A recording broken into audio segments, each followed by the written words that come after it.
얼마나 많은 순간 당신은 포기하고 싶었나요? 모든 것이 당신을 향해 거슬러 가는 듯한 느낌이 들었던 적이 있나요? 세상의 무게가 어깨를 짓누르며 주변 어느 누구도 당신의 고통을 이해하지 못한다고 생각한 적이 있나요? 아마도 당신은 심각한 경제적 어려움에 처해 있거나 가족 문제로 고민하고 있을지도 모릅니다. 또는 상처받은 마음 혹은 아무것도 의미가 없는 듯한 공허함에 시달리고 있을 수도 있습니다. 그리고 그 순간 낙심이 당신 안에서 자라나며 포기하는 것이 가장 좋은 선택이라고 속삭입니다. 하지만 그것이 정말 당신 이야기의 끝일까요? 성경에는 삶의 가장 힘든 순간을 겪었지만 끝까지 나아가기로 결심한 남성과 여성들의 이야기가 있습니다. 욥은 모든 것을 잃었습니다. 그의 재산, 가족, 건강까지도. 그럼에도 그는 신앙을 지켰습니다. 모세는 이스라엘 백성을 약속의 땅으로 인도하면서 상상조차 할 수 없는 도전에 직면했습니다. 다윗은 왕이 되기 전에 박해받고 조롱당하며 동굴 속에서 숨어 살아야 했습니다. 그러나 그 누구도 포기하지 않았습니다.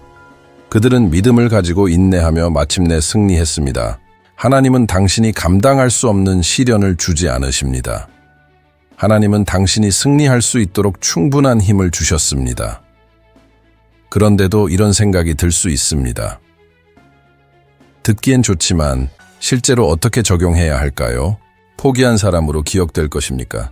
아니면 끝까지 싸운 사람으로 기억될 것입니까? 중요한 사실을 알려드리겠습니다.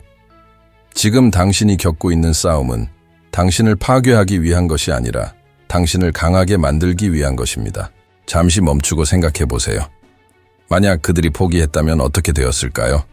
가장 힘든 순간에 꿈을 버렸다면 그들의 이야기는 잊혔을 것입니다. 경제적으로 어려움을 겪고 계십니까? 일자리를 잃었거나 빚이 끝없이 쌓여가고 있습니까?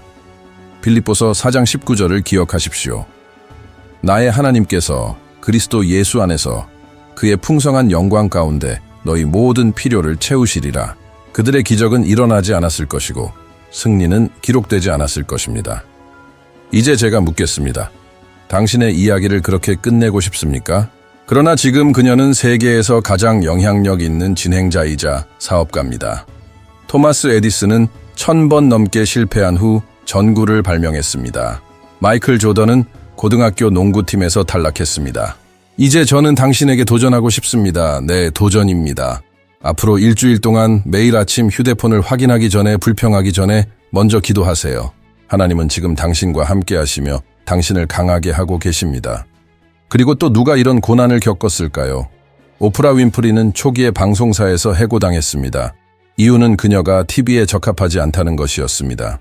세상에서 가장 성공한 많은 사람들이 파산을 경험한 후 승리했습니다. 혹시 새로운 기회를 바라볼 때가 온 것은 아닐까요?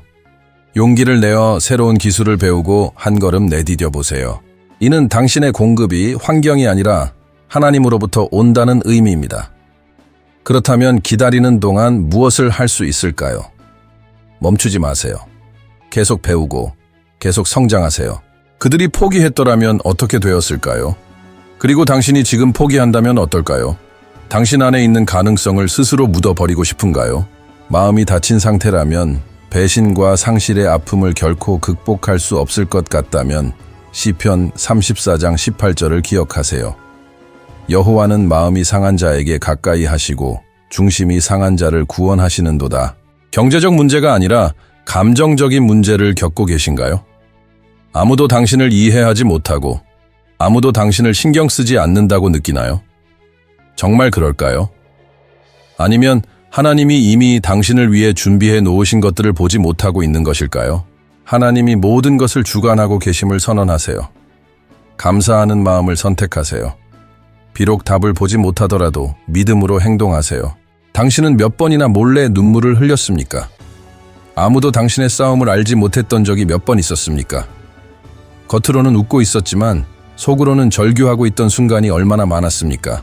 나는 당신 안에 아직도 불씨가 남아있음을 알고 있습니다. 아주 작을지라도 희망은 여전히 존재합니다. 바로 그 희망이 당신을 승리로 이끌 것입니다. 그러니 일어나십시오. 당신의 이야기는 여기서 끝나지 않습니다. 그것은 결코 우연이 아니었습니다. 그것은 당신이 더 이상 걸을 힘이 없을 때 하나님께서 당신을 붙드셨기 때문입니다. 그리고 지금도 하나님께서는 여기에 계십니다. 당신의 손을 잡고 계십니다. 그리고 하나님께서는 단 한 번도 당신을 떠나신 적이 없습니다. 당신이 더 이상 견딜 수 없다고 생각했던 순간을 기억하십니까? 하지만 결국 당신은 이겨냈습니다. 모든 것이 끝났다고 생각했지만 어떻게든 다시 일어설 힘을 찾았습니다. 하나님께서는 당신에게 말씀하십니다. 내 사랑하는 아들아, 내 사랑하는 딸아, 나는 너를 떠난 적이 없다. 나는 항상 여기 있었다. 그리고 나는 알고 있습니다. 당신이 얼마나 지쳐 있는지 알고 있습니다. 최고의 순간은 아직 오지 않았습니다. 나는 당신이 그것을 기억하길 바랍니다. 그리고 이제 우리가 나눈 모든 대화를 돌아보며 잠시 멈추십시오. 깊이 숨을 들이쉬고 잠시 눈을 감아 보세요. 당신 안에서 무엇이 느껴집니까? 그리고 나서 나는 당신이 돌아와서 말해주기를 원합니다. 당신의 삶에서 무엇이 변했습니까? 진실은 하나님께서 인내하는 자를 축복하신다는 것입니다. 하나님은 당신을 여기까지 데려오고 버리시지 않았습니다. 당신의 심장은 여전히 뛰고 있습니다. 당신의 이야기는 아직도 쓰여지고 있습니다. 하나님은 여전히 모든 것을 주관하고 계십니다. 하지만 당신은 그것을 느낄 수 있습니까? 당신이 고통 속에서도 외로움 속에서도 결코 혼자가 아니었음을 깨달을 수 있습니까? 당신은 무너지고 싶었지만 강한 척해야 했습니다. 그러나 들어보세요. 하나님께서는 그것을 보셨습니다. 하나님께서는 그것을 들으셨습니다. 당신의 뺨을 타고 흐르는 눈물 하나하나를, 잠 못 이루던 밤을, 두려움이 당신을 덮으려 했던 순간을 모두 아십니다. 때로는 말이 아무 의미도 없어 보입니다. 하지만 주위를 둘러보세요. 당신이 지나온 길을 돌아보세요. 당신은 스스로 생각하는 것보다 훨씬 더 강한 사람입니다. 그런데 왜 지금 포기하려고 합니까? 기적이 바로 눈앞에 있을지도 모르는 이 순간에 왜 멈추려 합니까? 폭풍 속에서 우리는 배를 버리지 않습니다. 오히려 더욱 단단히 키를 잡고 지나갈 것을 믿습니다. 당신은 많은 사람들이 견디지 못했을 고난을 이겨냈습니다. 당신은 자신도 몰랐던 싸움을 이겨냈습니다. 모든 것이 불가능해 보였을 때도 당신은 가능성을 향해 나아갔습니다. 당신의 아픔, 당신의 두려움, 당신의 불안을 하나님께 맡기세요. 하나님께서는 그 짐을 대신 져주실 것입니다. 당신은 항상 강할 필요가 없습니다. 모든 답을 가질 필요도 없습니다. 단 하나 믿고 나아가세요. 한 걸음씩 천천히. 그리고 지금 내가 부탁하고 싶은 것이 있습니다. 이 메시지를 듣고 있다면, 이 말이 당신의 마음에 닿았다면, 하나님께서 이 말을 통해 당신에게 말씀하고 계시다면 고개를 드세요. 폭풍은 항상 지나갑니다. 반드시 지나갑니다. 만약 지금 당신이 쓰러질 것처럼 느껴진다면 기억하세요. 당신은 혼자가 아닙니다. 눈을 감고 하나님께 기도하세요. 모든 것을 하나님께 맡기세요. 당신은 자신이 어떻게 이겨냈는지 깨닫게 될 것입니다. 모든 것이 더 큰 계획의 일부였음을 이해하게 될 것입니다. 그리고 이 순간을 떠올리게 될 것입니다. 포기하지 마라 라는 이 목소리를 기억하게 될 것입니다. 하늘을 바라보세요. 눈물을 닦아내세요. 나는 확신합니다. 하나님께서는 이미 당신을 위한 새로운 길을 준비하고 계십니다. 그리고 그날이 오면 반드시 오게 될 것입니다. 당신은 돌아볼 것입니다. 그러니 계속 나아가세요. 믿음을 가지세요.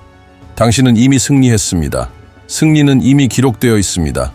단지 멈추지 말고 계속 걸어가세요. 당신이 가장 힘들었던 순간에 하나님께서 당신의 가장 아름다운 장을 써 내려가기 시작하셨다는 것을 깨닫게 될 것입니다. 그리고 그 장은 바로 당신의 인생에서 가장 아름다운 이야기가 될 것입니다.